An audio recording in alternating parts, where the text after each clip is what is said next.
This is Sheriff Spotlight with the Rockingham County Sheriff's Office, highlighting the office and deputies dedicated to providing law enforcement services and maintaining the trust and support of Rockingham County citizens, all while keeping neighborhoods and communities safe.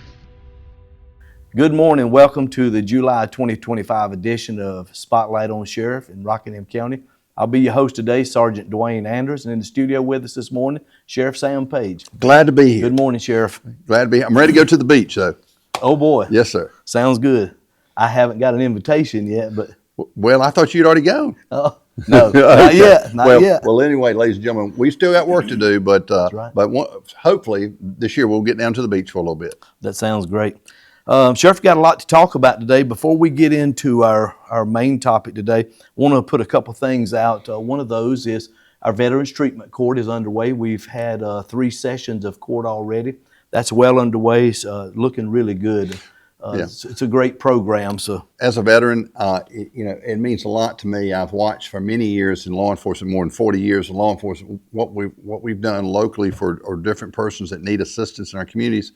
But seeing this come about with the Veterans Court, I think is great. And it's an opportunity to help people that have gave so much in the past, and now we're giving back to try to help them get back on track. Yeah, it's a good tool for us in Rockingham County, and it's a way we talk about this in every shows, Sheriff, that we're here to help people and to give back and bring service to them. So this is one of those areas. So I want to encourage you, if you know somebody that would like to be a mentor in this program, they're able to volunteer. Who can they contact? They can contact Chrissy Griffin. She's the Veteran Treatments Court coordinator. Her number is 336-347-2079.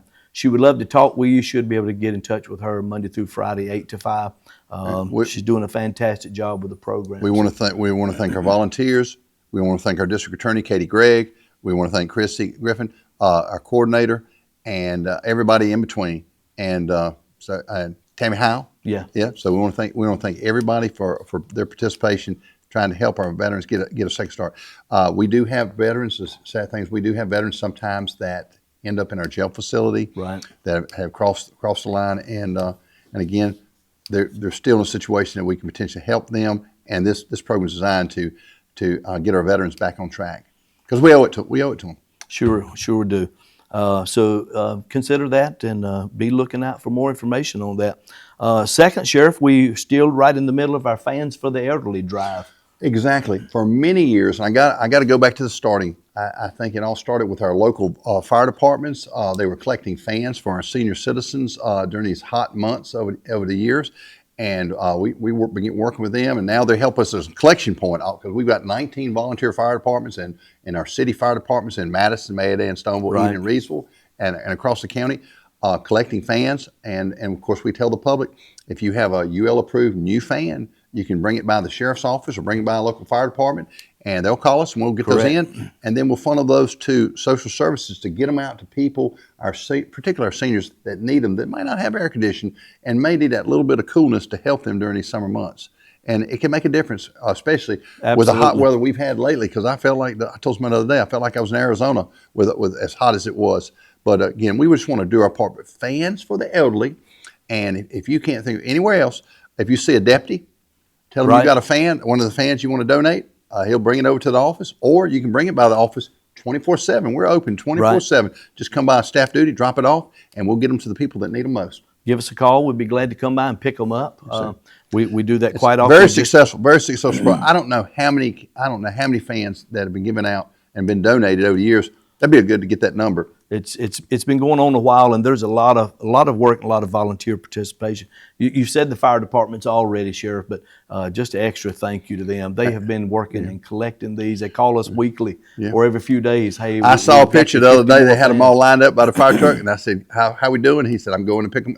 Dwayne said, "I'm going to pick them up now." So again, keep up with this program. We usually run it through about the middle to the end of August. So as long as we get fans coming in at least to the end of August, we'll get those fans to social services, and they'll get them out to our seniors that need them most. Yeah. So thank you for. I guess you began that program many years ago, Sheriff. It was a collaborative between our volunteer fire departments, our fire departments, and our volunteers, And everybody's just been working together because you know what we do in public safety in general. With the support of the public, we can do a lot. Right. And this is just another way of helping. People just making the donations, and it makes you feel good that you help somebody, and anytime Right. you can help somebody, that's a good thing. It is. It is. Just part of what we do. Just one of those other areas. Fans for the elderly. Fans for the elderly. Now, well, I was going to say one thing. If you have a question, or you have fans, or you want to call, or you have a question, you can call our 24/7 line, 336-634-3232. We'll put that up, and you can call if you want to have a question about the program. I do have two more contact names, Sheriff, for Department of Social Services, Beth Shoemaker and Tammy Strader. Their direct line is 336-342-1394, extension 7041 for Ms. Shoemaker, and extension 7023 for Tammy Strader. Or leave a message Leave them a message. with your phone number, and they'll contact you. They will get back in touch with you, and they'll get you started on the application and see if you can apply for one of those. Absolutely, absolutely. What else we got? Sheriff, I think the remainder of our program, I wanted to dive into something that we're seeing a lot, not only in the nation and in our state, but in Rockingham County. It hits close home to us. What's the topic? And that is our mental health crisis. Oh, yeah. We hear that word, and I was thinking this week as we were preparing for this, I don't remember that term when I was growing up, mental health crisis. No. But it is something we certainly are familiar with today. Of course, I started in law enforcement here in the county back in '81, and I remember when I first went to the academy here, very limited information on interacting with persons that are in crisis. But I can fast forward around 2004, I heard about this program, the CIT program, Crisis Intervention Training, which originated over in Memphis, Tennessee. Sam Cochran, he's I think a retired major, and he put the program together. And it was a program that came after an incident, because usually a lot of times you have an incident that creates change, and it was a change in the way they in Memphis were working with persons that were in crisis and mental illness concerns. And then the classes started spreading across the country, and actually I attended some seminars and to listen to how this program rolled out. And then as our mental health program in North Carolina, our LMEs, our local management entities, when we went away from the local mental health center, we went to what's called the LMEs, the local management entities, and they are our mental health providers, and they provide the funding for the different programs. And basically what they started doing, is what initiating what's called Crisis Intervention Training, CIT training. And that's a program that we try to get we can't have every officer in every year, but we try to get as many as we can through the program. And then also I've recommended telecommunicators, anybody dealing with the public where somebody's going to be in crisis. So our telecommunicators, our deputies, our detention officers, different persons throughout our agency, our police officers, our firefighters, and social workers. They deal with people in crisis. It's so many areas that are covered, but that program has expanded. So it's an annual program through VIA is our LME, and that we were meeting. Actually, we met last week and had a discussion on making sure we run those classes at least a couple of times a year, so we can get as many people in. And we highly support the program because, again, a lot of times when people are in crisis, it can go good or it can go bad. That's and right. we want to do everything we can to give our deputies and our personnel the tools in public safety where they can respond and de-escalate a situation so it's a good outcome. It's vital to us because we're on the front lines. Our officers are answering these calls Every day to people who are in a crisis situation, or they know somebody, they've got a family member that's in a crisis situation, they're trying to find them help. Mm-hmm. I was just recently reading some statistics about North Carolina. Mm-hmm. North Carolina, one of the newest statistics says 20% of North Carolinians experience some type of mental illness, which translates to 1.5 individuals a year. So then it also said that we rank 12th in the nation for mental health struggles. So that has come right really close home to us and lets us know, that we're experiencing it right here in our own backyard. So our officers are trained in that area that has proved to be vital to help and assist in those areas. We're the front line. We're answering the call right up front. And our job is to de-escalate situations and to help people come to a place where we can get them the right kind of help that they actually need. So to see our officers that has been involved and has been trained in CIT has been crucial for us, and it's very important for us because we're seeing this every day.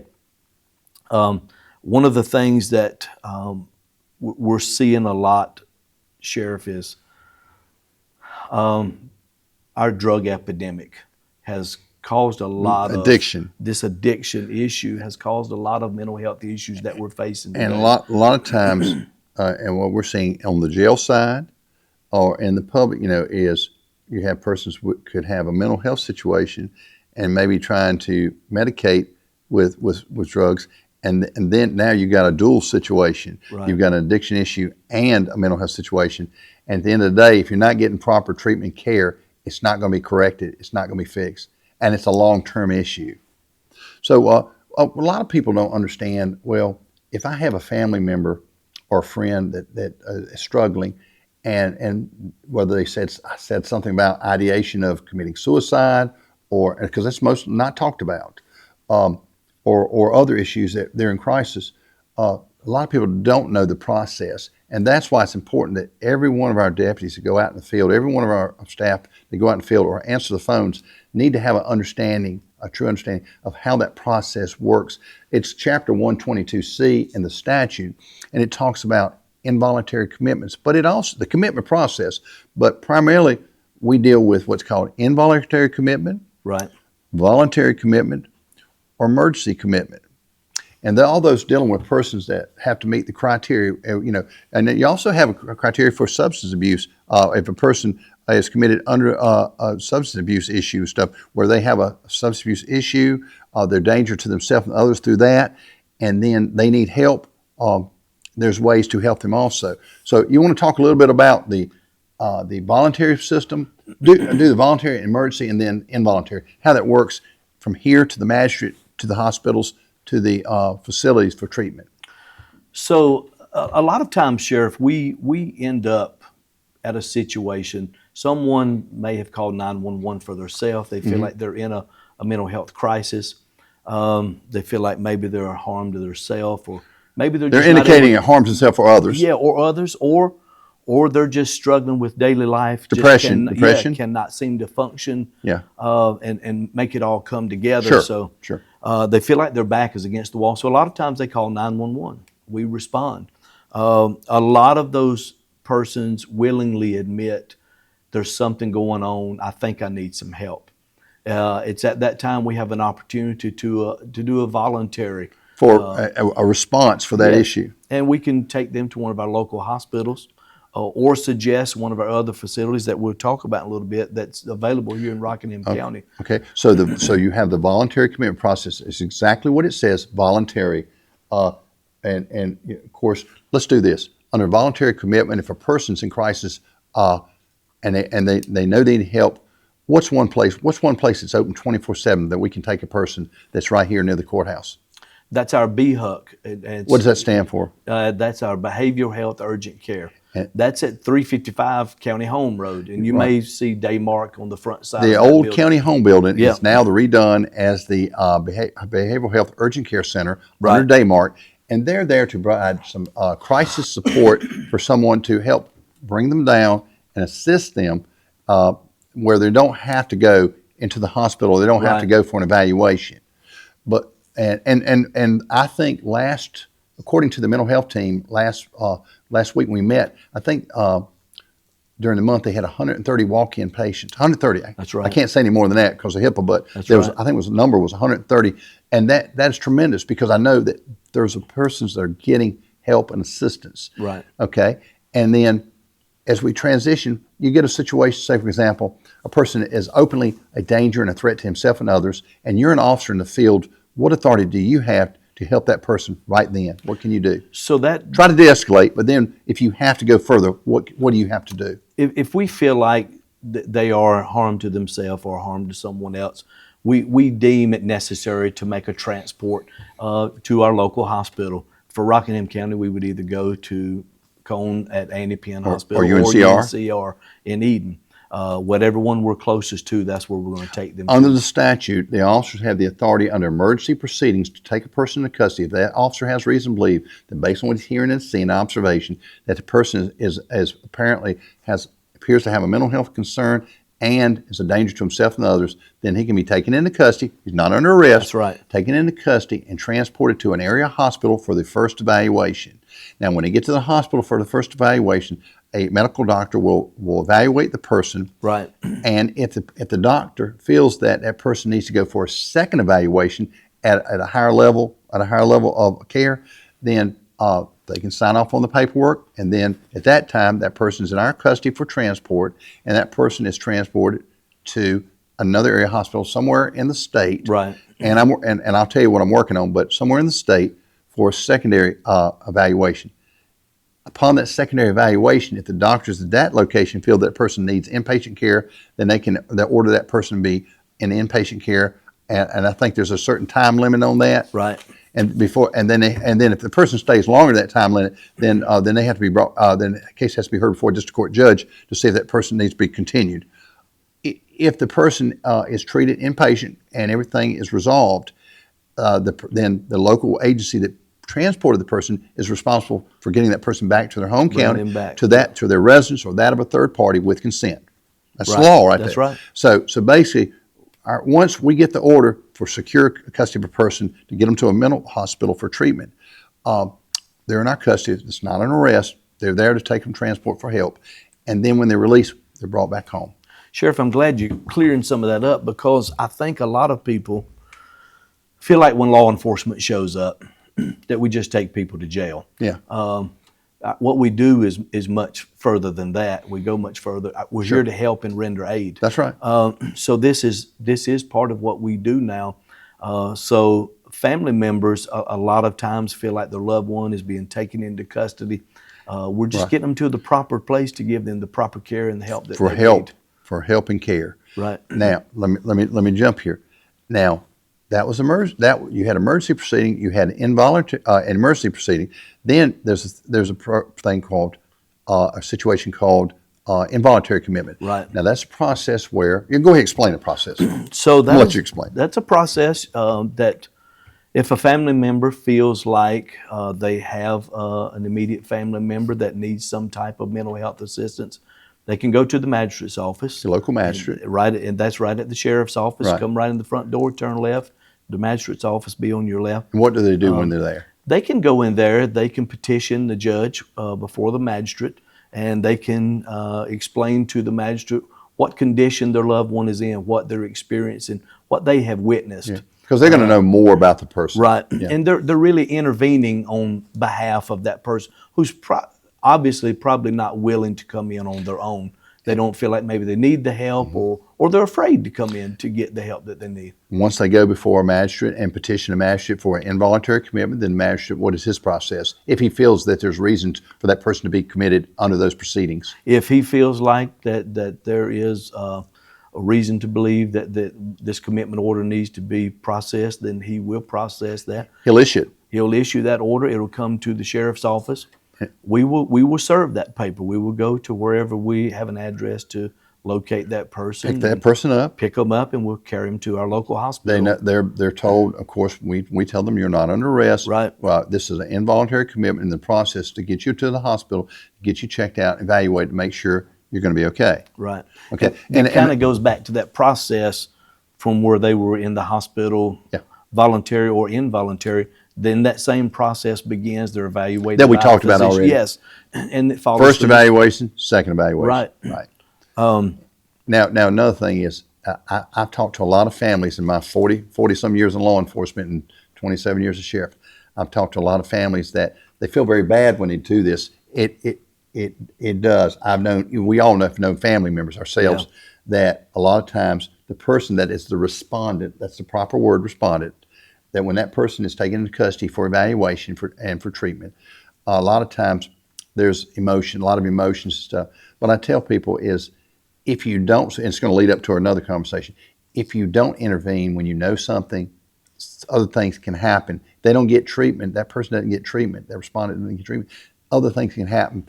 And we want to get ahead of, I want to see Right. people get ahead of things to try to help that person and head off any problems so it doesn't continue a problem. Absolutely. Because mental health concerns or long-term issues, addiction issues or long-term issues, and sometimes they commingle.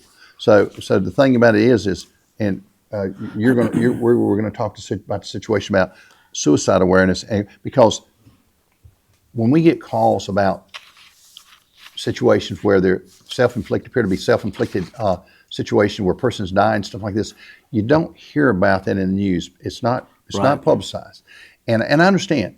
And the thing is, we deal with so many families, and we've been to a lot of scenes where persons have taken their lives. They've gotten to a state of depression.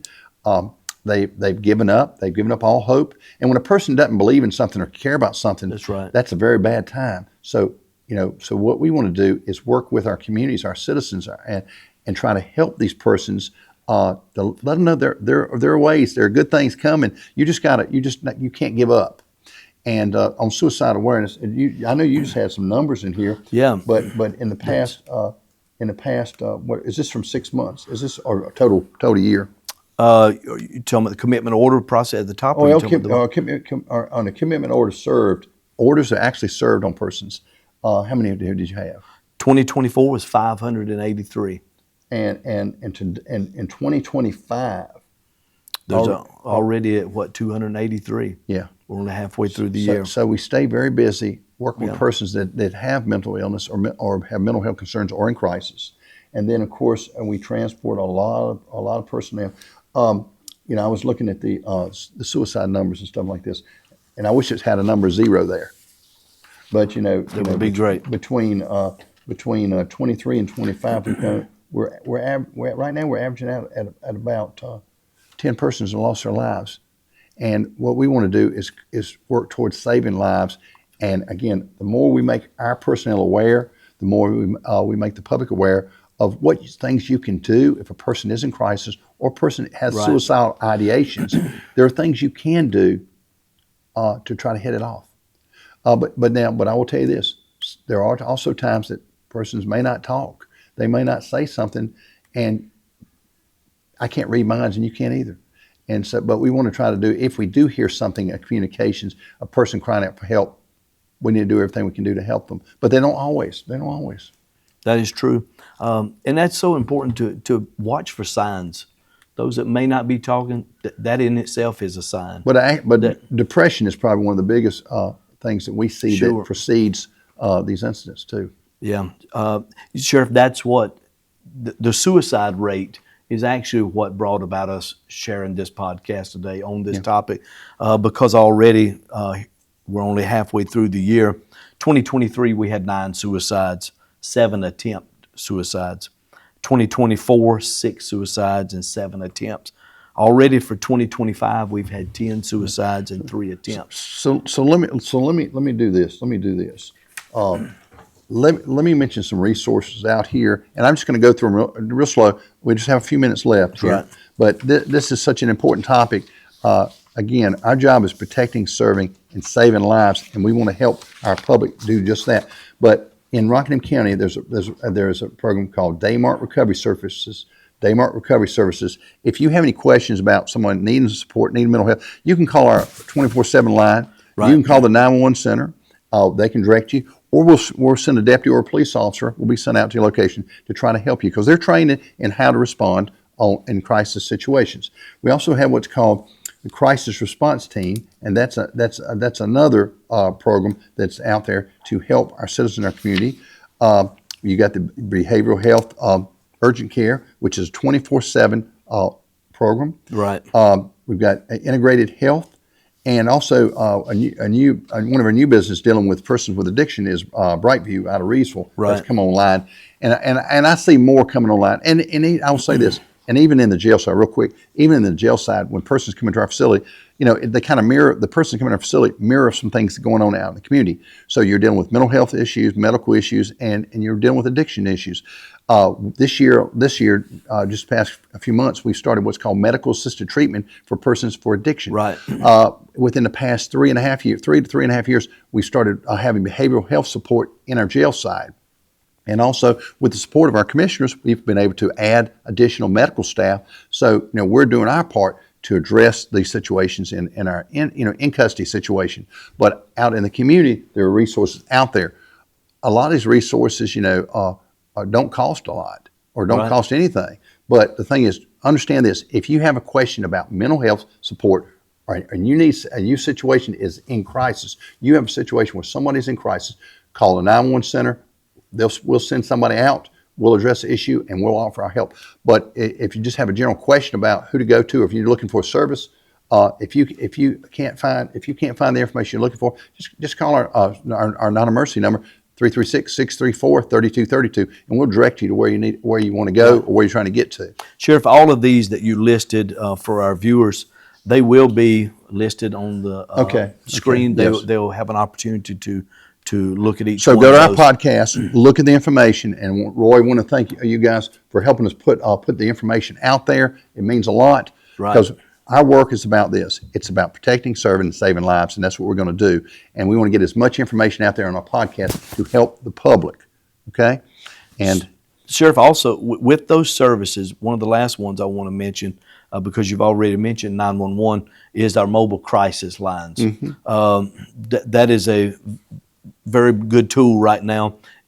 On this segment, you will also see a QR code that they can scan with their phone, and you can text or call 988, and that is a mobile crisis line. And like they says, they triage acute mental health, developmental disabilities, and or substance abuse. So all those areas of services are available in those crisis situations. But when in doubt, That's right. what's that number to call? 911. 911. Okay. 911. I think we're about out of time. Thank you for your time, Sheriff. I appreciate you. Really appreciate your care and concern about our county and the mental health crisis that we're in. Every life matters. And with some help, helping each other, and help from our community and citizens, we can help somebody. Dwayne, we appreciate it. Thank you so We much. want to thank our viewers and listeners out there. And Roy, we want to thank you guys also for bringing this message, help us bring this message to our public that we serve. And we want to say thank you and try to have a great week. Take care. We'll see you on the next podcast.